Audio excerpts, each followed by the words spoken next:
it's going to be susceptible to abuse. And when you expand it rapidly and you don't staff up for it or put guardrails in place, this is where we are now. It says a lot about this moment that the chair of the Arizona Republican Party is calling for reforms to a now $1 billion school voucher program that's regarded as untouchable by Republican lawmakers.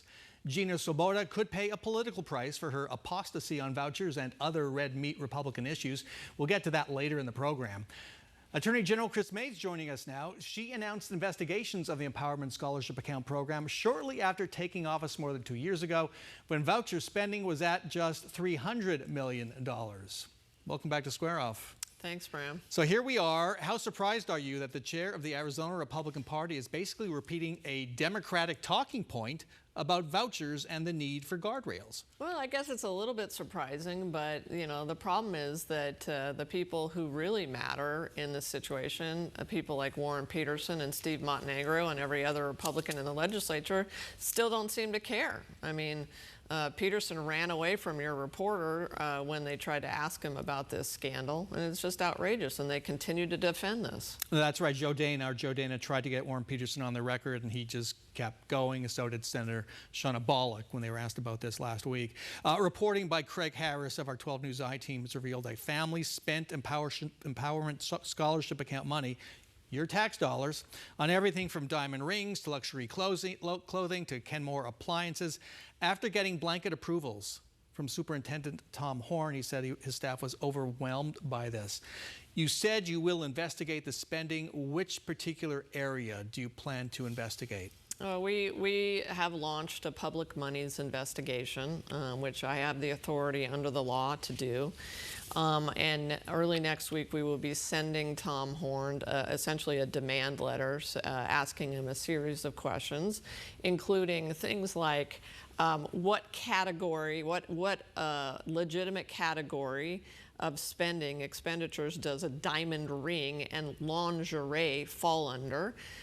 What curriculum does lingerie, which they allowed to be purchased, what curriculum does that fall under? I mean, are we teaching homeschooled kids to how to work at Victoria's Secret now? I mean, I don't know. It's insane.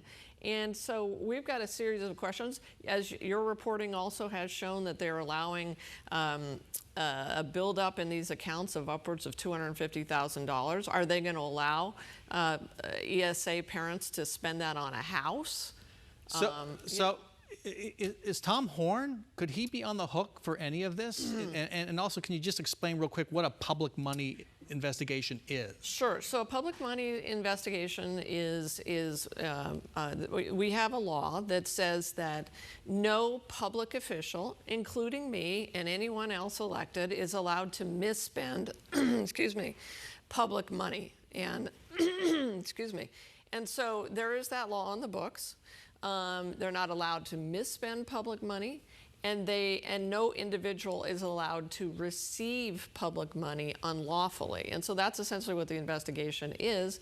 And so we'll be looking at all of those things as we do this. And the problem here, Bram, is number one, as you mentioned, Horne has allowed anything under $2,000 to be automatically approved, which is why apparently we're now getting diamond rings being purchased with taxpayer money.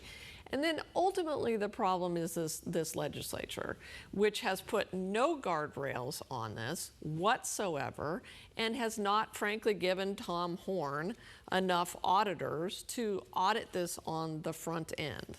So again, who would the bad actor be here? Would it be the parents, the families, for example? I mean, frankly, it could be, but it really will be looking at Tom Horne. Looking specifically? Yeah, I mean, because that's what the public monies investigation would be.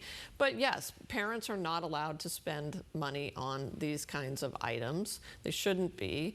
And it should be stopped before it even happens in the first place. It's interesting, you know, the way the law is written, it is pretty expansive. You know, for example, these huge funds built up for college tuition apparently is legal. It reminds me of that Washington saying, the scandal isn't what's illegal. The scandal is what's legal. Well, absolutely. And this legislature, you know, has allowed this program to balloon to $1 billion. Meanwhile, our public schools are struggling. We are now the worst state in the country for student to teacher ratio. Our classrooms are overloaded. Our teachers are underpaid. And in the meantime, Tom Horne and the Republicans in the legislature are allowing this money, taxpayer money, to be spent on diamond rings and lingerie and flat screen TVs. It's outrageous. Let's talk about other news of the week. It was a very busy week. President Trump threatened to ban mail-in ballots. Voting by mail is used by more than 80% of Arizona voters. Republican, Democrat, other, everybody loves it. Is that just unconstitutional on its face, this threat? It's totally unconstitutional, and I will tell you, first of all, how ridiculous. The vote by mail, as you know, was something that was developed by Republicans in Arizona, and Republicans and Democrats use it. It is how we vote. It is safe. It is secure, and it's totally unconstitutional what Donald Trump is apparently threatening to do.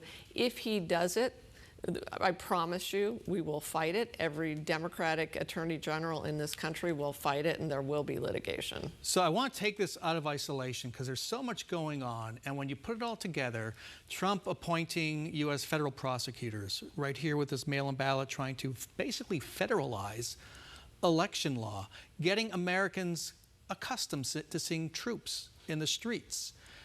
I look ahead to 2026 in the midterms, and I'm wondering, what will that look like? Because it looks like we're ramping up to a kind of federalized election and that Donald Trump cannot lose. How concerned are you about what could be preparations for that? Well, I mean, I've been saying all along that I believe that Donald Trump is engaged in a coup against our democracy. And we are in a moment that is more dangerous than we've ever been since the Civil War. I think you're right. It is alarming that we are now sending National Guard troops and troops to Washington, D.C. They've said they want to move to Chicago. They're in L.A. already. I will vigorously oppose them coming to Arizona and Phoenix. And look, we have to, this is why I'm fighting so hard. This is why I have filed 25 lawsuits against Donald Trump. And those lawsuits have now saved Arizona $1.5 billion, and we're going to save birthright citizenship as well, and we're going to fight the tariffs. But yeah, it's a scary moment. And you know what else is happening when we send all these troops and federal agents to Washington, D.C.? It's making Arizona less safe. I just learned in the last 24 hours that Donald Trump took 60 DEA agents out of Arizona and sent them to patrol Foggy Bottom and Georgetown in Washington, D.C. 60 Arizona DEA agents. It's outrageous. I had already called on, exactly, your face says it all. I had already called on Pam Bondi to send us 50 more agents to Arizona to help me fight the Mexican drug cartels. What did they do? They took those DEA agents out of here, which makes Arizonans less safe as we try to fight the Mexican drug cartels.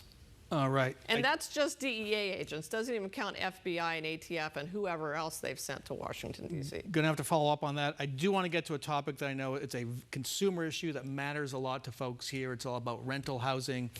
You filed a lawsuit accusing 9 large landlords in Phoenix and Tucson areas. Price fixing, the DOJ has taken that up, apparently reached a settlement with the largest landlord in the country, a company called Greystar. They have a lot of properties here too. Does that DOJ settlement, proposed settlement, take care of this problem? Absolutely not. It's weak sauce at best.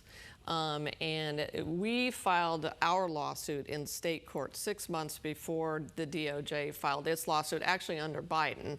And then Trump inherits that lawsuit. Pam Bondi inherits that lawsuit at the federal lawsuit. Keep in mind, ours continues, thank goodness. And they settle with Greystar for basically not very much. They did not get any money back for renters.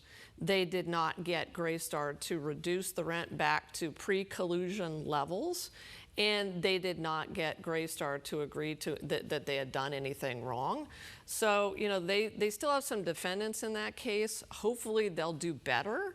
So I would call on the feds to do better, but my case continues, and we are going to seek to get money back to renters in Arizona who have been cheated by this collusion, this backroom collusion using a high technology means, which is this algorithm that artificially jacked up the price of rent in basically 70% of the apartment units in Phoenix and more than 50% in Tucson. And we're going to try to get them to lower those rent prices back down to pre-collusion levels if we can. Real quick, where is that case in the pipeline, that lawsuit in the pipeline? So it's still in the system, it's still working its way through the court system. We haven't gone to trial, I would put it that way, and we're looking forward to doing discovery. All right, got to end it there. Kris Mayes, thanks so much for joining us. Thanks, Brown. When we come back.